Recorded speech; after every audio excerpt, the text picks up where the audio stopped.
Izveidojam gāzes iegūšanas ierīci veltnes skapī. Mēģinē, kur atrodas statīvā, tiek iebērti 6 grami nātrija chlora un ieliet 3 ml koncentrētas sērskābes.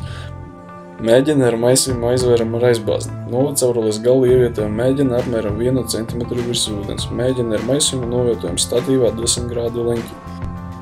Maisījumu karsēm izmantojot spirta lampiņu. Caur novadcauruli tiek izvadīta gāzveida salskābe, kura reaģējot ar ūdeni veido skābi. Iegūto salskābi salējam 4 mēģinēs, 3 1 ml, bet 1 2 ml. Pirmajā mēģinē iepilnam 2 pilienus metiloranža šķīdumu. Šķīdums kļuva sarkanīgs, pierādot to, ka šķīdumā ir skāba vide. Otrajā mēģinē, kur atrodas 1 ml H-chlors, pieliekam 1 ml aģentu MnO3 reaģējot vielām, radās baltas recikļainas nolūsnes. Ar šo reakciju pierādījām chlora jonu. Trešajā mēģinē, kur pielieti 2 ml H-chlors, ieberam gramu kupramolu. Mēģinē ar šķīdumu karsēm un ieguvām ūdens tvaikus un zaļganu šķīdumu. Šī reakcija pierādīja ūdeņraža jonu.